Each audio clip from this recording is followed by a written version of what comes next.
Hi, this is Frank Marino of Mahogany Rush, and you're listening to Poppitt's Corner. What's going on, everyone? Welcome to another edition of Poppitt's Corner, part 3 of the series for this gentleman. I'm stoked to bring him back on again, and I'm stoked to talk to him. You know, of course, who I'm talking about is Mr. Matt Harvey. How you doing, man? I'm good, man. I'm well. How are you? It's been a couple weeks. I'm busy. Yeah, I feel that, man. I'm right there with you, dude. So 12 interviews in 15 days. So I'm a little bit busy, but Yeah. Damn, that's kicking, nuts, man. kicking some ass for the scene here. So, you know, How cool, dude. you know how we do. But yeah, you know how the show works. So let's get started, man. You ready? Yeah, let's do it. Fuck yeah. So last time we left off, you coming back from Hawaii, and we're gonna start there. So when you came back initially, how much time passed before that to essentially filling in for Grayfield and then joining him after, or I mean, I was kind of planning to come back, and talking. I think I had just joined Facebook recently. That was like, I was hearing about it like, oh, this is the new MySpace or whatever. And so I was just chatting with, some old friends and stuff. And you were kind of mapping out some stuff for Exhumed. I think we had like a couple festivals in Europe and Maryland, but that was all in 2011. And so, but it was being mapped out in 2010. And I was talking with Rhett, who I've known since the early 90s when Exhumed and Morgion played together back when I was in high school. And, he was like, well, when are you coming back? And this and that, because he was talking about this tour and they needed a new guitar player because of some drama that I can't remember the specifics of with the old guy in his little red outfit. I want to say his name was Adam. I don't know. I was in Hawaii at the time. So no disrespect to him or his playing or anything. I just was kind of learning about everything as it went. And he said they had this tour coming up and would I like to fill in? And I thought, well, I haven't gone anywhere in the continental U.S. really, like in a few years. There's a lot of people I haven't seen. And this would be a fun thing to do because I was moving back. I was moving to my dad's house here in San Luis Obispo County. This was, the recession was still very recessing at that time. And I was living in Hawaii. So I was like broke, like, like $33 in my checking account broke. right. And so it wasn't like I had a job or anything that I was coming to California for. I was just like, I was just going to move back in with my dad and, kind of do whatever until the band stuff started and then just sort of see what happened. And I thought, well, this is cool. Then I won't have to get a job as soon. I could just sort of come and have fun and chill with some friends and stuff. And that was what led me to do the U.S. tour with Gravehill. Interesting. Now let's go back. So how do you move? How does anybody move from Hawaii to the States, like with all the furniture and whatnot? Oh, I didn't bring any of that shit with me either direction. I mean, before I left California, I put the vast majority of my stuff in storage. And I brought I had a computer, I had one guitar, and I had a suitcase of clothes, basically. Okay. I lived there for almost between a year and a half and 2 years. But I mean, because there's such a high turnover of people moving to the island and then back to the mainland, there's a lot of places that are semi-furnished or there's, pretty easy to get cheap furniture. And you don't need a lot of clothing when you live on Maui. Like you got one pair of jeans, 2 pairs of swim trunks, 3 pairs of shorts, a few shirts and a light jacket and maybe a hoodie, Right. And at the time I was growing my hair back outside a hat. And that was really it, I really didn't, I packed very light and had all my stuff in storage. I didn't think I was going to live there forever unless something really crazy happened. And in that case, if it was going so great, I could have brought my stuff over for the mainland. But I realized when I moved there that was unlikely. So Right. I came back, got all my stuff out of storage at my dad's, and then luckily my dad had an extra car, so it was like I had a car right away because I sold my car before I left California, and I think I had my ex-girlfriend's car on Maui. Anyway, so yeah, I was coming home pretty much just had my stuff out of storage, had like one Marshall cab and like 2 guitars, and that was it. Like, and just my personal belongings, you know. And then an opportunity with Graveyard to tour the States and whatnot. What do you know if it was a tour by you guys selves, or was it with another band, or it was with Hod and Cardiac Arrest? Okay. And I've been friends with those guys ever since. Like, I still talk to Tom and Adam from Cardiac semi-regularly. TA, who was in Hod at the time, I remained friends with forever. Now he's in Grave Hill. Or not Grave Hill, Goat Horse, sorry. Different G band. 2 words combined, Goat Horse. Right.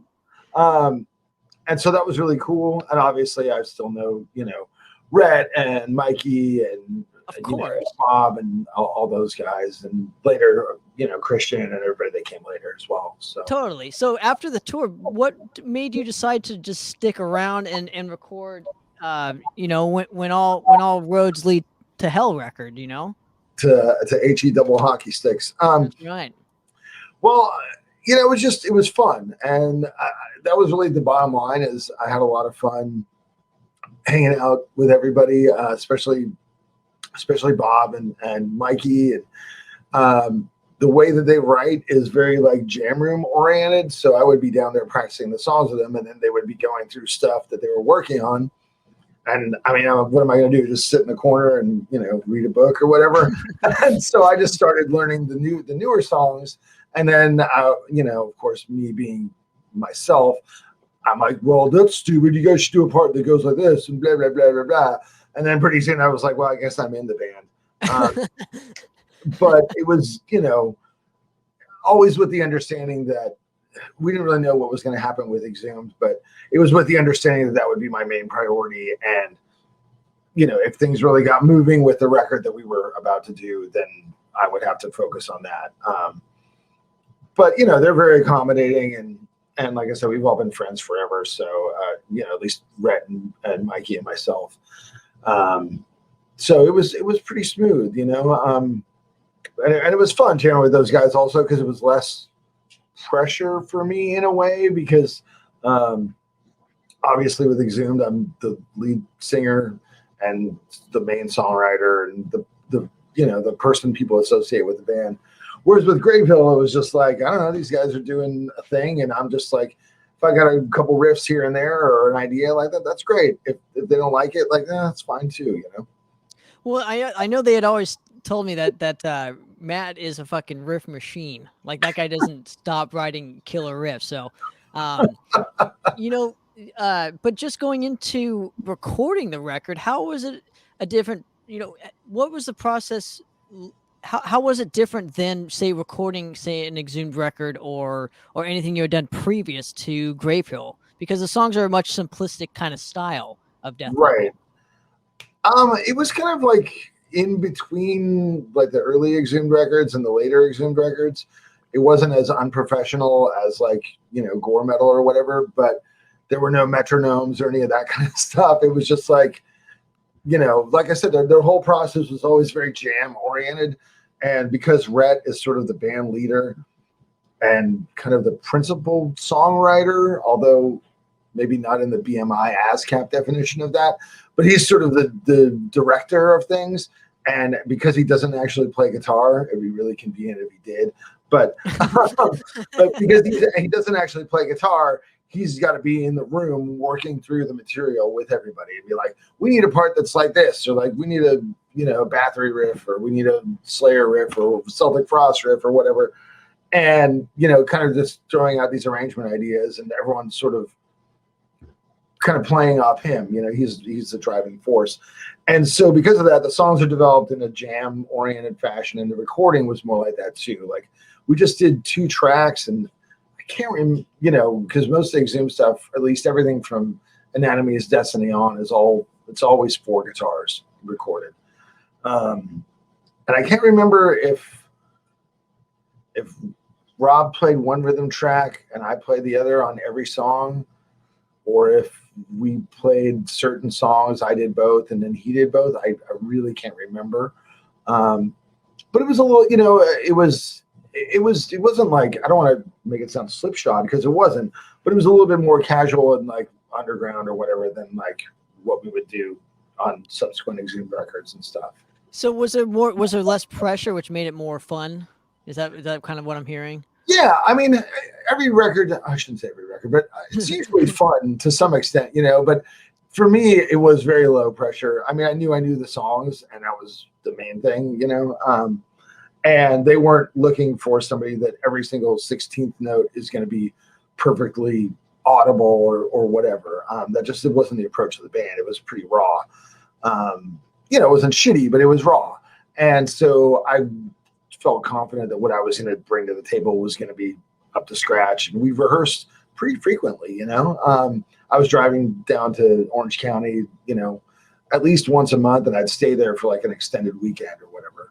And, so everybody was pretty prepared, and the band moves at a much slower pace than, like most of my other bands, where it's either we're constantly going or we're not doing anything, and then we're doing everything in a very condensed amount of time, Interesting. Now, I like the fact. I mean, this record was recorded, I believe, at with John Haddad, right, at Trench, and subsequently you've been going there almost ever since, at least for the drums, if I'm not mistaken.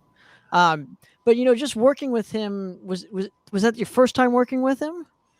It was, but I don't know if I knew John, but we were very 6 degrees of Kevin Bacon. And, he had played in a couple bands. And I was like, oh, you were in, I think he was in Dead America. He was in another band from the late 90s I can't remember. Whose name escapes me, but they were on Century Media for a second kind of thing. And so it was like, it was very, he was kind of like between like the more like punk and metal realms of the Orange County scene. And certainly in the 90s, especially in the early 90s, the Orange County scene was like the most active and kind of professional in the underground in California. That's where you had Phobia, you had Morgion, you had Mind Rot, and, playing in the Bay Area, it was just kind of us and Immortal Fate. And, we all felt like the bands from Orange County were a little bit more ahead of us, and then there came like Carcinogen, and then the Mike Nelson obviously was in Gasp. And so he was sort of straddling both the punk and metal thing as well. And so it was just really natural to work with Haddad. But the main issue I had with working with John was that John doesn't like guitar solos. So you'd be tracking a solo and you're like, well, what do you think? And he's like, I don't care. I'm a fucking punk rocker, man. Whatever. Do you want to do it again? If you made a really obvious fuck up, he would be like, yeah, you fucked up. But he just didn't care. But he did a great job on the drums because he's a drummer and he's got a great live room. And that was what brought us back to do the next 2 Exhumed records with John, Interesting. Okay. Now, when you're approaching the recording process, you said you did like a rhythm track or maybe a rhythm track per song and then a couple solos and whatnot. Then the record comes out, and I'm kind of curious what the initial reaction is, with because this is your first outing back into the community, so to speak. And I'm just kind of curious what the reaction is from all of your friends and peers and whatnot. I think the record did, it seemed like it was pretty positively received. I don't think that it was necessarily a big deal that I was on it, because at the time Gravehill was quite busy on their own. I think that was more of like a side note. It wasn't like, ooh, that dude. The record was about Gravehill and what they were already doing and the momentum that they had already built. And, if hopefully if a couple more people checked it out because I was on the record, that's cool too. But it wasn't my show, But I remember the record getting pretty good reviews and I was pretty happy with it. I wrote the last song on the record, and that was fun. Just kind of like throwing some autopsy kind of riffs in there or whatever. And actually, I wrote another song for the record that became Sickened on Necrocracy. I had written it originally for Decapitator. Okay. And I sort of tweaked it and brought it to Gravehill. We learned it, and everybody was like, "Oh, this song's cool." And then we kind of came back, and Rhett kind of made the executive decision that it didn't really fit.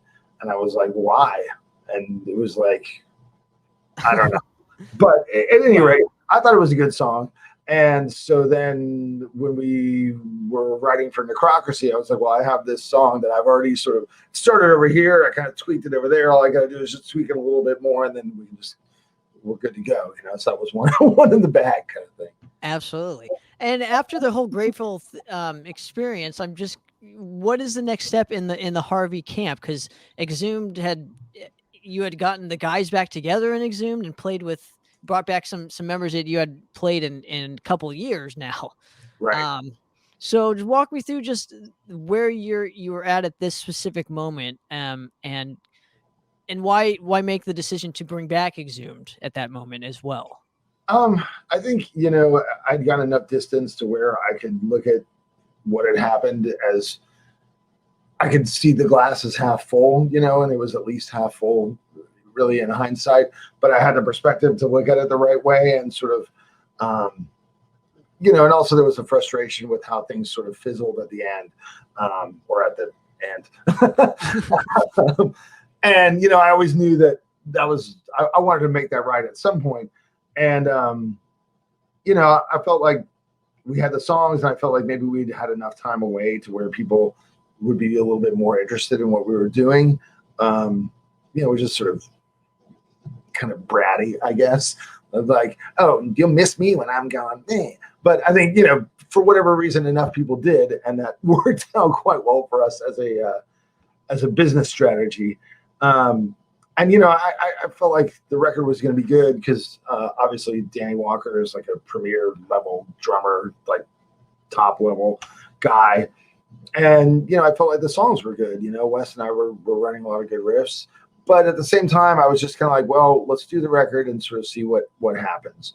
We had a few gigs lined up, and we're just going to kind of, if it has legs, then we'll run with it. And if it doesn't, then we'll just do these festivals, and then I'll find some sort of job, and I'll sort of figure out whatever my next thing is going to be. And then, whatever, we can do a record now and again and play a couple festivals, and that'll be fine too. And that's something cool. And then the record obviously ended up having legs, and I think we were on tour for that record for like 2 years straight. Yeah, it was a long tour. It was a long tour process, I remember. Like we just never really stopped. We kept getting offers, and I guess I'm jumping ahead, but I remember at one point we'd been on tour for like a year and a half, and I was talking with our agent at the time, Dan Rosenblum, and I was like, well, I think we're good, but there's 2 bands on your roster that we really would like to tour with. And he's like, oh, really? Because I was going to ask you something. So who are those bands? And I was like, well, what are you going to ask me? He's like, tell me who the bands are. And I was like, well, like Napalm Death, for obvious reasons, and Municipal Waste. And he just started laughing, and he's like, yeah, because they're touring together. And I was going to picture that tour. Like, do you guys want it? I was like, all right, I guess we're doing one more tour. Right. And then, was that was the tour that Repulsion played as well at the Galaxy, if I'm not mistaken, correct? Yes. Okay. Yeah, there was a lot of like special guests on the West Coast. We had Wehrmacht in Portland, and we had Attitude Adjustment in the Bay Area, right? Yeah, and we had Repulsion in Orange County, which was great for me because I'm a big fan of all those bands. And for me, it was always about going fast, and these are the bands that were going super fast before super fast was really a thing. And that was one of the reasons that I wanted to tour with Waste, is because I know those guys come from the same sort of sensibility of like, doesn't really matter if it's punk or if it's metal. It's like, is it fast? Is it intense? And that was really my motivating thing, so. And going back to, how much did social media play into you Exhumed getting back together again? It didn't really play much into us getting back together. It really didn't start affecting things, I think, until we were going. Because in terms of just talking to the guys, like it just started with like texting, you know. This was back when that was just the thing, I guess. I mean, there was like AIM or whatever, which I never got into, but it just started really with texting. And you know, I know for Wes, you know, I don't think he's my biggest fan, so I don't want to try and put too many words in his mouth, but I know he was frustrated because he sort of joined the band at the very end and he was hoping he was going to do more. And, you know, so this, I think, was a way to sort of address that for him. And then, you know, for Danny and Leon, it was just more of a fun thing because as much as they both, you know, were kind of aiming to become more like serious musician types at the time, I know they both had a lot of fun on the Exhumed tours. And I remember that, you know, both of them were saying like, yeah, when we get together and like have a few beers, like all we do is talk about the stupid shit that happened on tour with Exhumed. Like we're like, think we're going to talk about Intronaut or whatever. And it's like, oh, okay. And so, you know, everybody knew it was going to be a kind of a fun thing. And obviously Leon, we knew wasn't going to stick around for the long haul. Danny, same thing, but it was just like, well, we have, you know, we have a good lineup that everybody likes each other, everyone knows each other, and we can do a record together. And then whatever happens afterwards, we'll figure it out afterwards. And you guys ended up doing it pretty much in the same year as the Gravehole record, with All Guts, No Glory. And typically for an Exhumed record, I'm assuming you got, you know, you're not really a jam sort of band. I'm assuming you guys write kind of at your guys' respective pads, come together, right, put a range of songs, and then go into the studio. So, you know, how difficult of a transition was that for you compared to, say, I don't know, getting somewhat used to doing what Gravehole did for All Roads Lead to Hell? Well, I like both approaches. You know what I mean? I really have fun just jamming. Like it's great. And I think if it was practical and everybody lived in the same town, I'd love to be a band that rehearses 3 times a week. And we would shift our writing style to that, but we're not, and nobody fucking lives anywhere near each other. So it's like, if we wait until we get together, you know, we'll never write another song. So really it's just a matter of necessity, but you know, it was a pretty easy adjustment. And the good thing was that like Wes and I practiced a lot together. You know, I would sometimes on my way down to Orange County, he was living in, I think, Camarillo at the time or somewhere in Ventura County. And I would stop by his house and we would just like get like an 18-pack and sit and just go through riffs and riffs and riffs. And then I would drive to Orange County, or I would be coming back north from Orange County and the same thing. So he and I practiced quite a bit together. And Danny is one of those drummers. He's just very well prepared. He doesn't come in until he's ready. Needed? Yeah. Well, you know, and I think it's just more of like a personal, that's his approach. He doesn't want to come in and do stuff on the fly. He wants to be in control of the situation from the beginning. He's a lot like Gus from Gruesome in that respect. Gus, like he wants to have it 100% in his own corner before he feels comfortable playing with the rest of the band. Whereas I'm like, I don't know, I'll just show up and see what happens. So Danny just came in and he was like, okay, cool, I'm ready. It was like, all right. It just came down to like, can we play fast enough to keep up with what he was doing? And then Leon was sort of in the middle, like he was kind of prepared, but you know, we had enough time in the studio to where it didn't really matter, you know. And you chose the guys that you chose just because of your previous friendships and whatnot. I'm assuming, correct me if I'm wrong here. Yeah. Well, the main thing was that in choosing those guys rather than, you know, Cole or Mike Beams or whatever, number one, I knew Cole didn't want to be in a professional type band. But the main thing was I wanted it to be a continuation of where the band left off. And that was much more where we left off rather than like a nostalgia thing, you know, or you know, because we were only broken up for like 5 years and it was not like we weren't Kiss, you know. It's like people aren't going to be mad. That's not the fucking right cat dude or whatever. So that was my thing. I was like, this isn't like a reunion. This is just like, okay, we went and we got to there and then we stopped and now we're going to pick up there and then move forward kind of thing. And that was really that was the main driving factor behind the choice of sort of who was in the band. You know? Do you think if you went with the nostalgic route, maybe your career trajectory wouldn't have taken off as fast as it did? I just think, you know, it's tough to say. At that point, like having been gone for a while, I was really surprised at the sort of goodwill that we'd built up in the scene, and like that people missed the band, you know? So I think it could have done well. I think it might have been maybe a little bit better business decision in the short term, but in the long run, it would have been very limiting because we would have had to build a new lineup anyway, you know?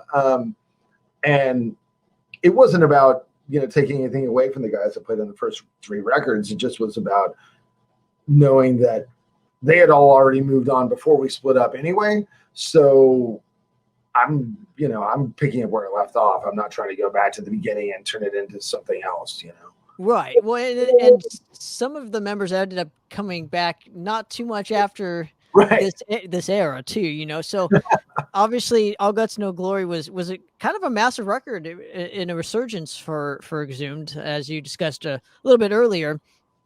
And then I think Bud comes into the fold to do the remainder of the tour. Yeah. You know, basically, Wes, you know, it was just more of like a personality conflict thing. You know, the more we toured, the worse we started getting along, and it just, you know, just started kind of wearing everybody down. And, you know, Wes wrote a lot of the songs on All Guts. He sort of insisted, like, if I wrote 6 songs, he was like, I got to write 6 songs. Like, he was I was like, well, there's no rule. I mean, I'm stoked that you're coming up with stuff. It's great. But it doesn't, you know, he was very like assertive in that domain. And he just, so I really wanted to preserve the working relationship if it could be preserved, because I liked what he came up with. You know, like he wrote like I Rot Within and Death Knell and I forget all the other songs on the record, but you know, he wrote some of the songs that we were playing live every night. And but it just turned kind of bitter with him. And you know, Danny had left. We knew from the beginning, and Mike Hamilton had joined. Mike's very level-headed, and then Leon had left, which again we knew from the onset. And then Rob, whatever you want to call him, from Grave Hill. You know, we'd become really good friends, and I liked playing with him, so I just sort of brought him over to Exhumed, albeit on bass. And Rob and Wes especially did not get along, and it just became a thing where I was sort of putting everybody in the band through this kind of tension, just to preserve working with this one guy. And it was like, well, and in the end of the day, I don't want to stop being on tour all the time. These guys don't want to stop being on tour all the time. There's one person that's sort of making it unbearable. And you know, no disrespect to him as a guitar player for sure, man, and especially as a riff writer, but it just was not working out. Well, and your decision to bring back Bud, out of all the guitar players, did you guys reconvene? Because that guy literally lives off the grid, from my understanding, right? Like, I don't even think he has a cell phone. I think he's got he does landline. Okay, he does now, but well, you know, Bud was he was the best guitarist I knew. B, I'd done tons of tours with him, and you know, I played with him in Scarecrow after Exhumed. So there was no like bad blood or anything whatsoever. I always got along great with Bud. And I knew he was just very low maintenance, super chill. And I thought it would be cool, rather than finding somebody new, to sort of have an element of continuity. And, you know, while it was great that Wes was writing a lot of songs, I wasn't in the position where I was dying to get a songwriting partner. It was like, I got plenty of riffs. It's fine.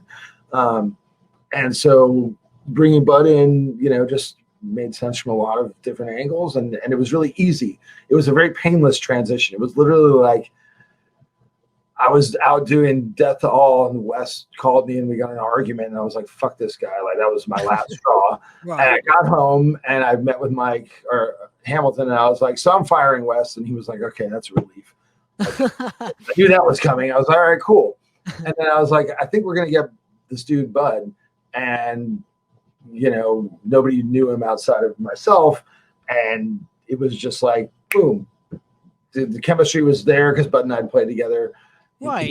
He's a great guitar player. It was just like, all right, that was like, we just kept going like totally seamlessly. But he played bass with you on an Anonymity is Destiny, right? He did play bass on it, if I'm not mistaken. Yes. He played bass with the whole time he was in Exhumed before, which was stupid because he's a great guitar player. But I just was like, well, I'm the guitar player and I'm not going to step aside because of my ego. And anyway, so. But he has this talent, as I'll say, with he can literally puke on command. Right. That was kind of like, I don't know, like a thing with Exhumed, in the Exhumed annals. Oh, there's a guy that can puke on command, and he does it every fucking show. So literally, you would see. I think I've seen old videos where there's literally trash bags, and you don't want to be in the first couple rows or whatever of seeing Exhumed back in the day, because literally there was a point in the show as a theatrics or whatever where he would vomit on command. He's like schizo, and so knowing that and bringing him back, was there a decision to say, hey, I just need you to play guitar? No puking, no nothing. I mean, I love the vomiting gag. To me, like nothing's more death metal than vomiting. Like, I think it's great. However, even towards the end when he was in the band previously, we were like, you don't have to do this, dude, because the back of his teeth, that area I was just pointing to, were disgusting. And I was like, there's no Exhumed dental plan, man. Like, we just don't. That does not exist. So if you want to, if you're dying to do it, okay, that's great. No one's asking you to. There's no pressure. It's fine. Like we're developing something with Dr. Filthy, and we're not going to have to sort of do that stuff anymore. And he would do it occasionally, like if we were playing like a bigger show, he would be like, "Oh, maybe I think I'm going to puke tonight." All right, if you want, great. And we knew how to deal with it with the trash bags and such. But yeah, it was really just more about letting him play guitar. Poor guy. He's an amazing guitar player. And we're like, can you just vomit? Well, dude, I mean, that was like a thing. Like, right. Who does that? It was a great thing, but it was for his health. And honestly, if you're puking up a lot of acid, it's going to eat away at your throat. Eventually, it's just not good for you to vomit every day. Right, and it's like 10 years after this too. Right. It's not like it's a year or two. Exactly. It's hey, come back in the band and we want you to puke. It's like we want you for your talent. And in saying that, watching you guys on this particular cycle, as I'll call it, which we'll get to the album Necrocracy in a minute, but watching you guys on this tour cycle, I'm like, man, I knew Bob could sing the growls. He was handling all the lows, which Exhumed desperately needs, right? You have like that dynamic with the in between two styles of singing, right? Right. But I noticed, I'm like, man, Bud's actually a really good guitar player, because I was like, he was great on bass, but I didn't know he could play guitar until that specific cycle. So, and it's I just thought he killed it on that specific thing. I still wish he was in the project, because I just love his guitar playing now. And he is amazing. And the dynamic between you guys, though, was the key too. I always thought you and him had this like guitar duo finally. Yeah, it was like a Hetfield Hammett thing, that we had going on. And the thing about Bud is that, again, no, not to disrespect or shit on anybody else that's been in the band, but he's a great guitar player. He's technically a great guitar player, like mechanically. He's got a very deep knowledge of theory. And he's got a lot of confidence. Like he never cared about his monitor mix. He didn't care about his tone. Like I literally would just dial in his amp tone for him. I was like, "You like that?" He's like, "It's cool." I was like, "Okay." And a lot of the solos that he did on Necrocracy were just like first take stuff. And some of it was like he heard the song for the first time, because we didn't have a lot of great pre-production back then. We had some songs pre-prod. And other times he'd be like, I was like, so this is in key X. He'd be like, all right, cool. He listen, and he'd be like, just show me that riff. All right. And then he would just sit down and was like, all right, well, cool. That take's done. And so it was really just another level working with, somebody that is like a virtuoso guitar player. And and that's why I had just such confidence in him, because I remember even with Scarecrow, I think I was like, we were jamming with Damien and Will and myself for like a couple weeks. And then we had our first show very quickly, and they hadn't even met Bud yet. And they're like, dude, who is this guy? Like, it was like, what the fuck? And he came for one rehearsal, and he was only there for like an hour because he had to go. Like, he was like, didn't get the night off work or something. And he just came in. It was like, oh, hey, nice to meet you guys. Cool, run on. Sorry, yeah, just my work schedule's crazy. Plugged in, played the whole set perfectly, and like, he started soloing, and Will and Damien looked at him and looked at each other like, what the fuck? And then he's like, all right, it's cool. Sorry, I got to go. I'll see you guys at the show in 2 days. And they're like, yeah, okay, he's fine. And so I just, I had all the confidence that he would just be able to show up and just, get it done. Absolutely. Dude, and I think this is probably my favorite Exhumed record, minus Anonymity is Destiny. Cool. For me, just in terms of guitar tone, I really felt like, especially guitar-wise, there was a more cohesive unit on this record for me than, say, All Guts, No Glory, No Disrespect. I just felt like this era was like it was like a whole other level in terms of songwriting, in terms of sound, in terms of the artwork, in terms of having just a cohesive package, because there's almost like it's probably the first time you guys have been political throughout the record as well. So it's just having like that kind of concept with it really cemented it in the Exhumed camp for me personally. Just as a fan, I was like, finally, this is like this is my record now. Like I still enjoy listening to it, to this day. But just walk me through how you specifically changed in terms of the songwriting to get the songs to where they kind of needed to be around, your career. Well, the main thing was, really the in terms of just like building songs, nothing really changed too much. It's still just about, you got a verse, you got a chorus, you got a second verse, you got a chorus, you got some sort of bridge, you got a chorus at least at the end, and then maybe an intro and outro. And like, that's just how you write a song, whether it's Motown or punk or metal or gospel or pop or dance or whatever. That's how you write a fucking song. So none of that really changed. But the main thing was, when we were doing All Guts, or when we were on that tour, especially because we were on that tour cycle for so fucking long, I think we played every single song from that record live at some point. And that was the last time that happened. But as we were building the sets, and especially because we were doing some headlining tours, some support tours and stuff, and the pacing of the sets was off because every song was fast. And the sets ended up feeling more like endurance tests than sort of like an ebb and flow. Just like, a good record has an ebb and flow to it, and a live set has a kind of ebb and flow to it as well. And it was just, the audience, we noticed like whenever we would have like a slower section, the audience would really connect with it because it stood out so much. And it was like, oh, this is what this material is kind of missing, And then between All Guts and Necrocracy, I did the Death to All tour, and I was, playing like the Philosopher and stuff.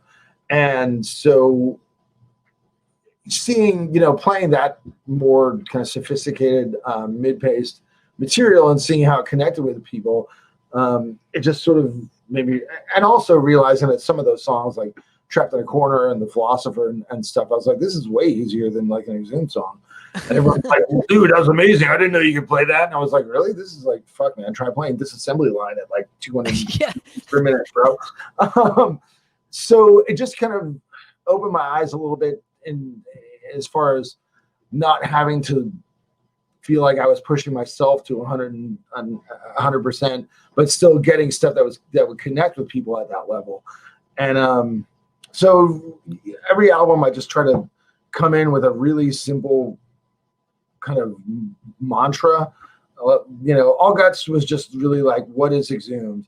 And then Necrocracy was more groove. That was it. That was the entire direction of the album. It was just, I don't know, guys, more groove. And then the songs that we came up with.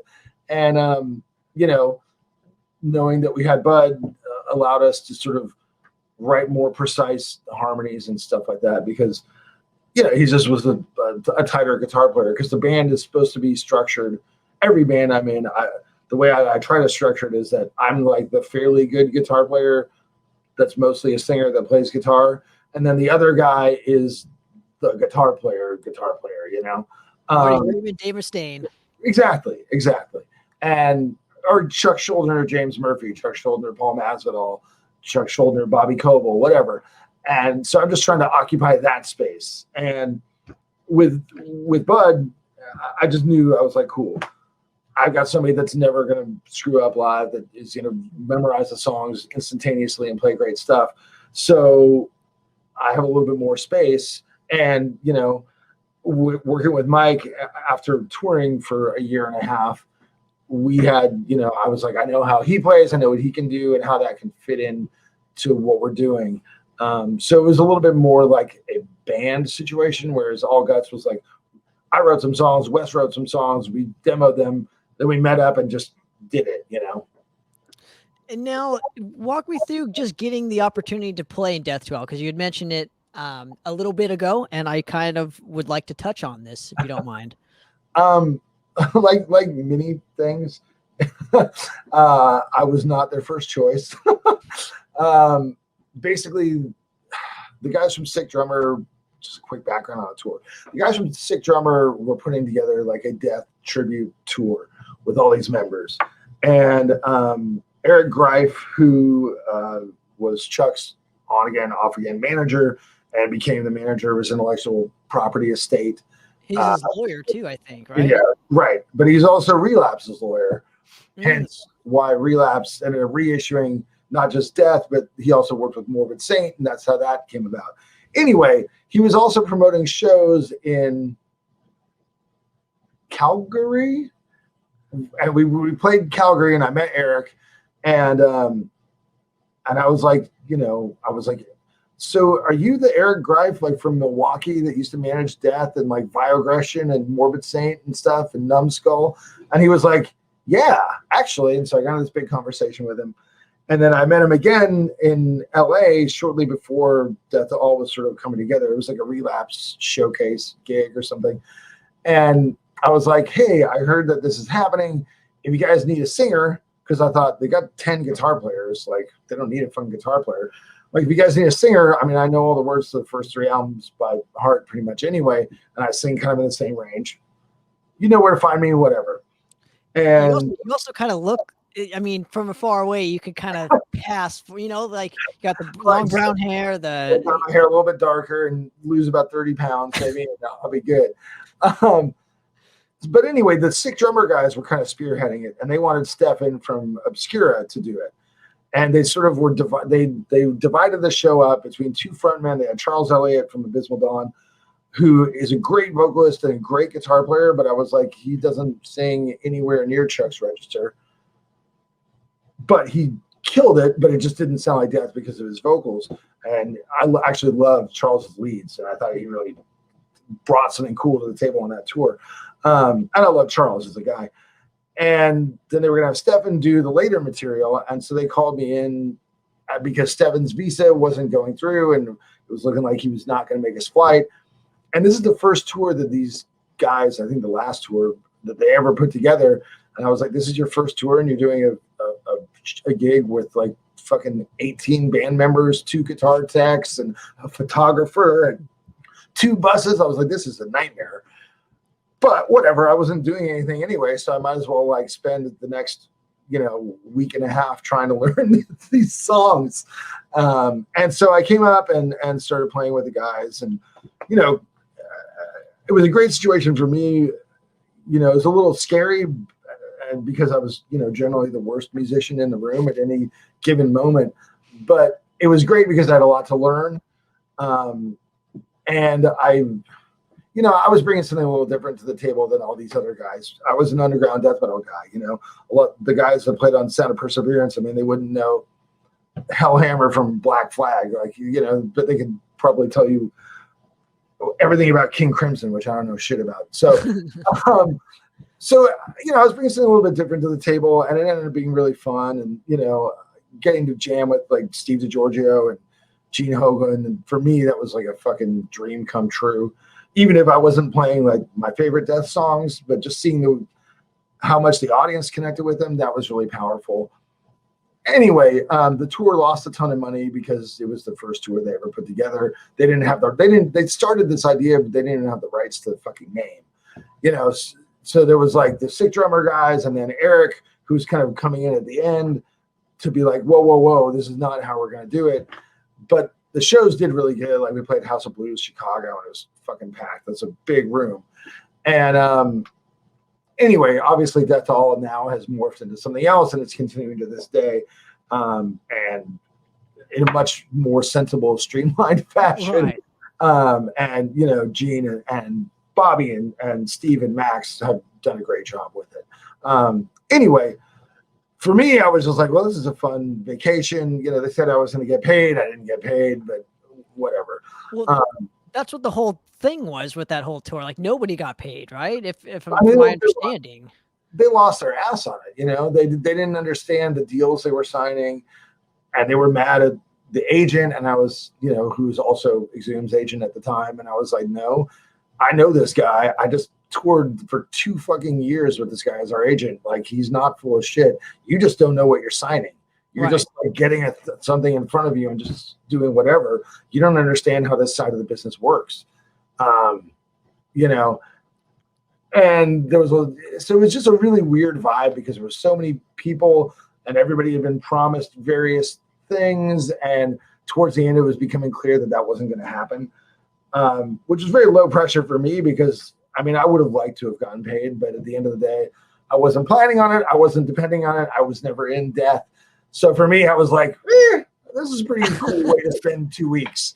I'm rolling around on a fucking bus, like doing blow with fucking Sean Reiner. Like, this is a great way to spend 2 weeks, picking his brain and just like talking shit about the Heat and, the basketball team.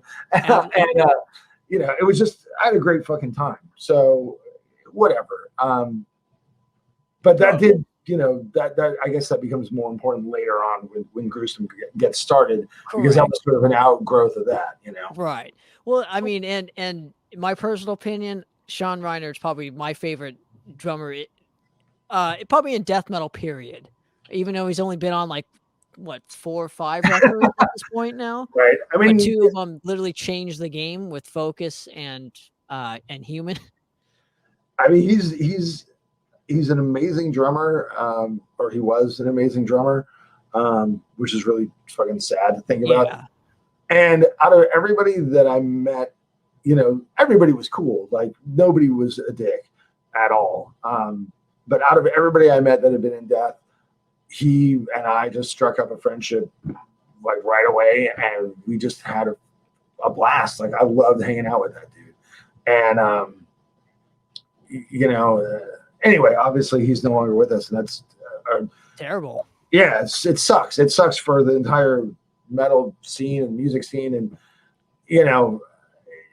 it's kind of mind blowing to contemplate. But I just have so many fond memories. And then later on, during I think it was the Necrocracy tour cycle, we did a couple of shows with Death to All, and it was just like such a blast, like getting to hang out with them again, and I saw him only a couple more times after that, and I would never have occurred to me in a million years that those would be the last times I would see him. It's crazy, right? I got a chance to hang with him and smoke a joint with Steve backstage, and dude, it was fucking awesome. He couldn't have been nicer.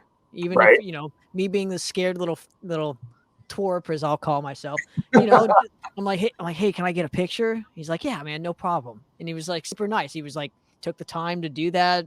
Right. I didn't have to pay for a meet and greet or anything like that. Because Sean wasn't about any of that stuff. He's just about the music. And that's where I was going with it. He just was super down to earth and and was, he just loved to play music. And I think this was like one of the last times he played with Death to All, because of his knee injury. Right. So yeah, but I got to see him drum too, and that was fucking like mind blowing to watch that guy play.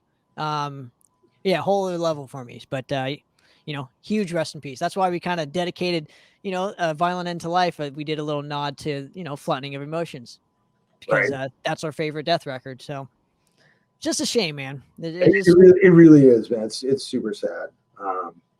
But yeah, it was a great experience for me, and it was fun, and I didn't take it too seriously, and that ended up working out well for me. They approached me about doing the next tour, but we were getting busy with Exhumed, and I was like, I had a little bit more faith because it was Eric approached me directly, and he's like, we've done this, we've made these changes. Going forward, it's going to be like this. Do you want to do it? Like, you're going to get paid. I mean, I'm Relapse lawyer. You know where to find. You know where to find me.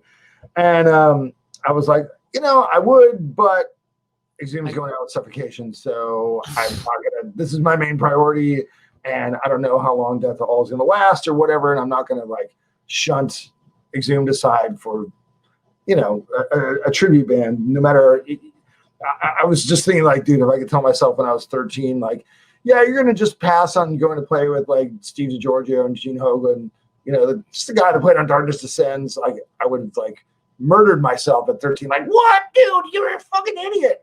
But, it was more important to me just to focus on Exhumed, where obviously I have a bigger stake in things. I have more control, and I also didn't want to like ditch those guys and be like, all right, cool, I got a better gig. Like, fuck y'all, Right, and you don't know how long it's going to last, right? But but you got to play with them essentially too. So it's like, right, you got to, and they were going through a lot of legal issues during that moment where they literally changed the name, and due to rights issues and whatever else. So, but a great thing came out of it, like you said. Gruesome grew into something probably bigger than you had expected. Definitely. But I'm just, what was your initial concept to wanting to start a project such as this? Because Exhumed, it was kind of like what Carcass was developing into, but now you wanted to do like a band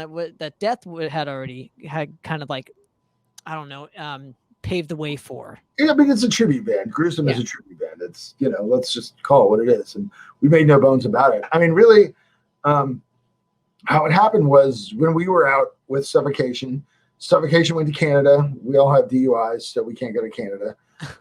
They stopped letting us in, and we'd lost a ton of money actually on that Municipal Waste Napalm Death tour. Between the engine in our van dying and not being able to go to Canada, we lost like 10 or like 14 grand or something. It was insane. Anyway, so we just were like, do not book us in Canada. We're not going. And we had these 2 pickup dates with Death to All. And that's where I met Gus Rios, who had played in Malevolent Creation on and off, and a bunch of lesser known Florida bands. But he was like, he and Sean were super tight buddies. Sean was his old drum instructor. He was there teching for Sean, and he's, I think he just really took the teching gig because he just wanted to see Sean play Death songs every night. And anyway, we were just backstage shooting the shit with everybody, and Gus had played Baptized in Blood with Death to All. He was doing just a sit-in every night, and he was playing a way faster tempo than everybody else. And I was like, man, I got to tell you, like, it was great to hear that song like played really fast, because Sean is such a laid-back pocket player that the tempos end up getting dragged down sometimes. And he and I were just laughing because he had gone to the Orlando Death gig, I think, or maybe he'd seen footage or heard about it, whatever. And he was like, you and I should get James Murphy and Terry Butler, and we can just do like, franchise this shit, and we'll just do like a club tour where we just play stuff from the first 3 albums. I'm like, man, that would be so fucking fun. And then I just jokingly said in an offhand remark, and if that doesn't come together, I'll just write some Death songs and we'll just make our own band. And we laughed and had a beer, and then that was it. And, I think we exchanged information or whatever. And then I was dating my wife, or I just started dating my wife at the time. She's British, so I was spending a lot of time in England in between tours. And so I was in England, and she was either, she was just before she graduated college. So she was either at school or she was at the bar where she was working. And she had a beat up old Jackson at her house. So I picked up the guitar and I was like, oh, maybe I'll write a funny death song, like I said. And I was just screwing around for a couple hours, and I came up with what ended up being Gangrene from Savage Land. And I just, I tabbed it out in Guitar Pro on my laptop that I had with me. And I sent it to Gus, and I was like, this would be funny, right? And he recorded real drums for it. He's like, this is actually pretty good. And then he got Dan Gonzalez to track the guitars, and he sent me a demo with live guitars and drums. And I was like, this actually sounds pretty fucking good. I'm really surprised that this is pretty good. And so then I wrote Savage Land before I came back to the States, and we started talking about it. And he's like, yeah, well, what do you think about Robin Mason on bass? And I was like, I love Robin. She's a good friend of mine. That's great. And so he put the band together, and they recorded all the instruments for the demo and just sent me the tracks, and I recorded the vocals here in town. And I was like, I sent it to Relapse, like, hey, we're going to put this up on Bandcamp. I don't know if you guys would be interested. They're like, how many songs are you putting up? I was like, well, we got 4. They're like, just put up 2. Here's a record contract. And I was like, okay, done. That was it, What kind of record contract was it? Album by album basis, 3-album deal, 4-album deal? It was a 3-album deal. And it was sort of weird because we ended up doing 2 records and then 2 EPs. And now we're going to be working on the 3rd record finally. So it got a little fudged there. But I was like really, it was really easy, really natural thing. I was like, okay. And it came out, and I was boggled at how much people seemed to like the record. I thought it was just kind of like a novelty album. We really worked hard on it, and I tried to make the songs as good as possible. I really actually worked really hard on it. But I thought it was just going to be like a thing that a few people would really like it. A slightly smaller amount of people would really hate it, and then nobody else would ever talk about it again. And that ended up not being the case. And I think the reason for that is because Death to All was such a massive it was, maybe one didn't draw as well, but dude, everybody was talking about it because people were still hungry for Death, the band or whatever, because the band had, hadn't been around for fucking 15 years or whatever. And the death metal was obviously in the resurging stages, Of course, but it was just right place, right time, sort of thing. Right. But you also too, what I loved about it is, well, not just because the riffs were they reminded me of certain songs, because that's why I loved it, because it reminded me of this song and this song. Oh, there's that riff from this thing that kind of sounds like this, but you added this tail from this song onto this riff. Right. So, but that's what I loved about it. But you also brought in people that worked with Death initially, you brought in Repka to do the cover. Right. You said, hey, this album is reminiscent of leprosy. Give us something that is like a disease sort of thing. Right. I was just like, hey, as long as it sort of looks like leprosy, but the title track is about cannibals, like cannibal ferox or whatever, cannibal Holocaust type shit. Just come back with something. And it was like, oh, this is perfect. And we had James Murphy play a couple solos on the record. And, one of the reasons why it's just great because James was one of my heroes growing up, but we wanted to have somebody that was involved with Death on the record so that people knew that we kind of had the seal of approval of the guys, and with Eric being Relapse's lawyer, he was aware of the project from pretty much the beginning. And, he was like, oh yeah, have fun with it. Go wild. And so we wanted to, it's really weird because it's a death metal band, but we wanted to make sure people knew it was done in a very respectful spirit. It was about honoring the legacy of Chuck and everybody that had worked on those records and celebrating that, not trying to make a quick buck by cashing in on something that was already successful. For me, I was like, look, I already have a working band. I'm not doing this. Obviously, it's not like Exhumed makes a fucking boatload of money. I have a day job too, but at the same time, it's not like I'm dying to like make a fucking $800 guarantee to play a fucking show. Like that's Right. not my be all end all goal. I'm doing this because I love death. I did the Death to All tour because I love death, and I didn't really get to do the era that I loved the most and kind of put my stamp on it. So whatever, this is my way of making my own way to do that. And I know the guys, or a lot of the guys that used to play in death, and they're all cool with it. Terry Butler's cool with it. James Murphy's cool with it. Their manager's cool with it. So I feel good about it. And if you don't like it, killer. That's great. But a lot of people seem to like it, which is even better, Absolutely. I think it's fucking awesome. I think it's just, it's needed. Is all. I was really surprised that it was, but I guess it was. Here's where I'm going with this. You have a lot of bands that kind of were trying to be or sound like death, especially in Southern California. Right. And unfairly so, we got lumped into that as well. But I'm saying, like, there are bands that try to do it, to emulate it to like a T, but I don't think people got it. I don't think people were successful at doing it until you guys did it. You know what I mean? You kind of showed everybody how to do that if you wanted to. And then once you did it, nobody else wanted to do it because you had done it so greatly that nobody could compete with it, Well, that's just my take. Chuck has a really distinct writing style.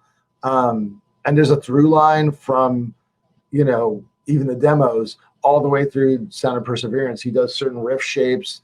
He modulates in certain ways that, we're kind of consistent, I mean, that was the thing that I learned when I was, learning the songs for Death to All. I was like, really the grounding that I had from learning the songs on leprosy and spiritual healing when I was 13 was still very applicable to learning, 1,000 Eyes or Trapped in a Corner or even Symbolic and stuff. And I was like, that really kind of surprised me. And, I was very fortunate to have a lot of formative guitar playing experiences playing death songs. And then later on as a professional, gain more experience by playing death songs with the guys in death. So I felt like, having gotten those records when Death was an active band and having seen Death live, and I had kind of an advantage maybe that some of the younger bands that were emulating Death didn't. And I also think that having the balls to just be like, here's our logo, it looks like the Death logo. Here's our album cover, it looks like a Death album cover, and it's drawn by the guy that did the Death album covers. Like, we really we're just like, yo, boom, here it is. And yeah, of course, like, we know we're a Death clone band. We're trying to be a Death clone band. And so that kind of takes the air out of the criticism. Like, these guys are just a Death clone band. Yes, we are. That's the point of it. Point. If you want to hear my own take on death metal, go buy an Exhumed record. I'm just here like being like, I love Chuck. You love Chuck. If you like what I'm doing, let's party. If you don't like what I'm doing, fucking go see Death to All and listen to Death records. And absolutely, hey, man, good on you. Well, so far in the catalog, which we got to get to Expulsion to end this specific part. Savage Land, Leprosy, Dimensions of Horror, Scream Bloody Gore. Right. Arguably, probably my favorite. Mine too. Besides the Fragments of Psyche, which is Human. Right. But and then oh my gosh, I don't have it. You have Twisted Prayers, which is spiritual healing, right? So I'm hoping for more of the Fragments of Psyche kind of stuff because that's the plan. Because Human is still that Scream Bloody Gore are my two favorite death records ever. That makes so much sense. Listening to Madras, that makes all the sense in the world. Well, there you go. I just spoiled it for you. But yeah, dude, those are my favorites. So, but you got obviously Sean to do Fragments of Psyche. So, right, which is fucking awesome because you got the real guy to actually play how he would do that song around that time. Right. So I think it was just it's very I can't think of the word right now, but you know what I'm saying. It's very truthful to what death was. Right. I mean, and you know, Sean doing the song was so cool for me as a fan. You know, thankfully, it's like, you know, I knew Sean, like we were friends, but we weren't like super tight bros for years like him and Gus were. And you know, I think Sean had just left Cynic, and he was just kind of wanted to do something that was fun and low pressure, just to let people know he was still a going concern kind of thing. And you know, Gus is he's very much the Lars Ulrich of Gruesome. Like he's the first guy to be like, we're awesome. Like he's gonna like sell you the band. And whereas I wouldn't have had the balls to just be like, well, why don't you play one of our tracks, Sean? And he was just like, yeah, fuck it, dude, play on one of our tracks. And he's like, we need a human type song. And I was like, well, I have some riffs. And so I fleshed out the song, and Sean, you know, came in and did a great job. And I loved what he came up with. It was so, some of it was like, you know, kind of what I expected. And some of it was like, what the fuck is that? Like, holy shit. Authentic is the word I was looking for. Authentic. There you go. Authentic. Yes. God damn it. Anyway, but you know what I'm saying. Yeah, it was very authentic to what it was, and you got the real guy to do it. So it was, I mean, come on, you can't ask for more than that, dude.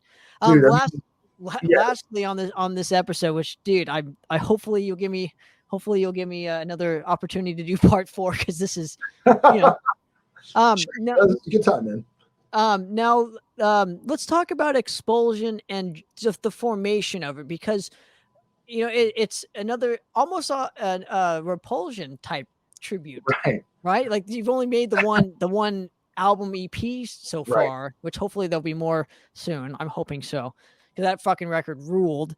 But just walk me through the formation of, you know, talking with Matt and saying, and just, you know, you want to do something. Well, with Expulsion, really, you know, it goes back to when I was playing with Repulsion, because Matt wanted to do more, Scott didn't want to do more, and that was always the sort of tension between them. Right. You know, Scott had played in Cathedral, and he was doing Death Breath, and he was like, I'm satisfied, and it's better to just leave it alone. And Matt was just really doing just Repulsion, and he was like, well, I haven't got to do all these things that you've gotten to do, and yet we could be doing it with Repulsion.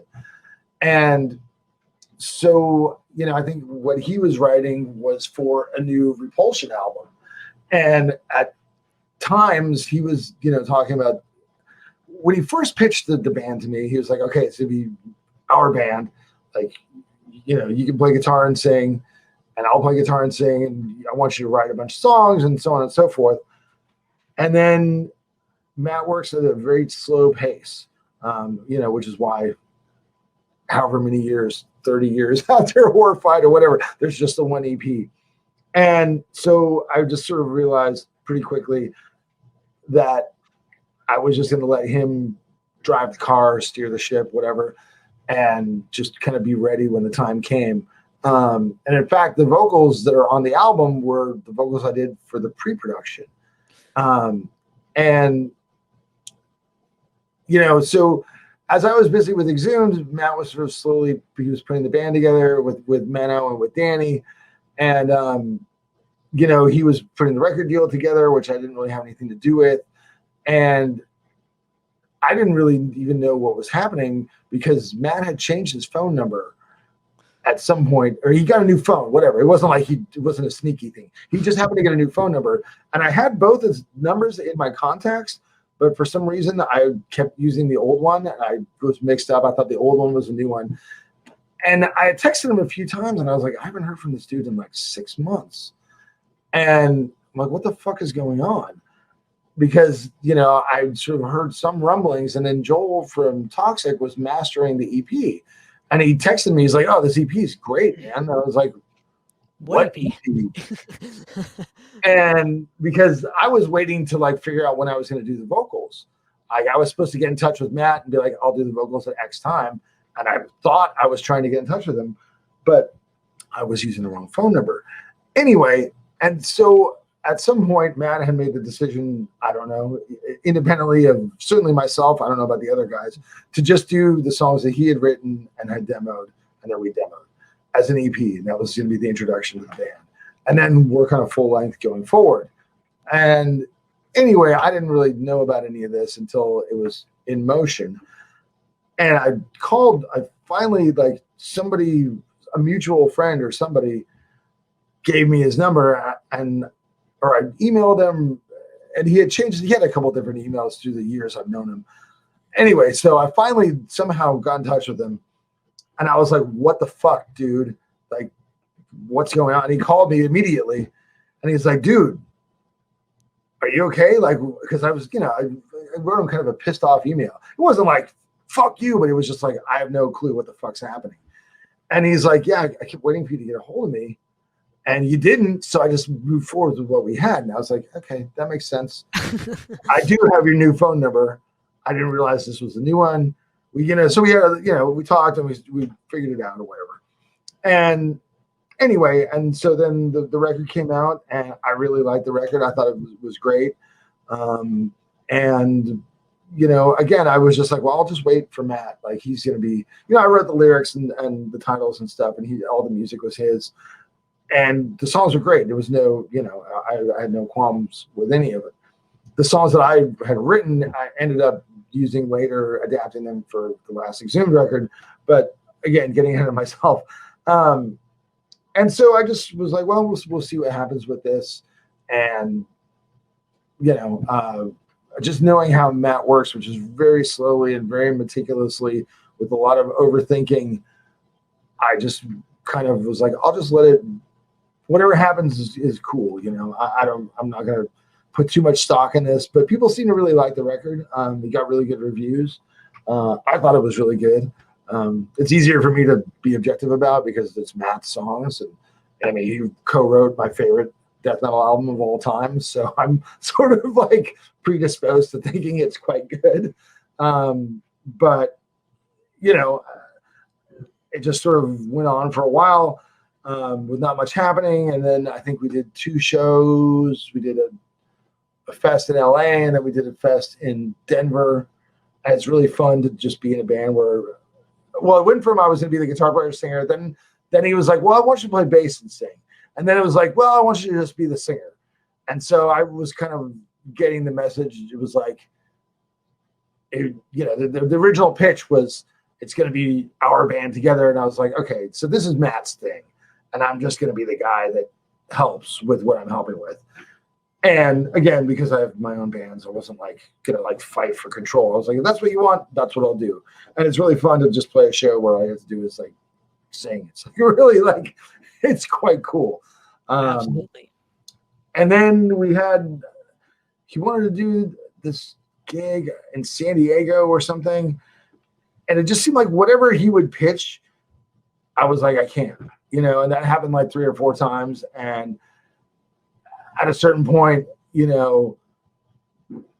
had sent me an email, like talking about something that he wanted to do. And he was just sort of giving me the out, because he wasn't being like, I don't want to work with you. He was just like, well, I don't know how this is how are we going to handle this if this keeps occurring? The obvious solution was for me to say, you know what, I'm just going to step aside. I love the record we did. Best of luck to you guys. I love all you guys. Get somebody that can be there when you need, because I can't plan, a full-time working band around the 2 or 3 shows that you are going to sort of decide to do on a whim. Like, I just can't do that. And, then that was it. And I know Fred from Dismember was going to work with them on vocals. And I heard some of the songs, like Matt had sent me like 3 or 4 songs that he was working on. This is a few years ago now. I mean, this is all old shit from back now. And they were really good. I don't know what's going to become of them or what. But so, yeah, hopefully there will be more. Who knows? Who knows? Well, Matt, dude, thank you very much for giving me this opportunity once again. Pleasure, hopefully part 4 in the near future, huh? Hopefully. Yeah, I think we should be current at that point. We're getting close. Yeah, exactly. But another episode of Poppitt's Corner. I'm out of here, guys. Cheers.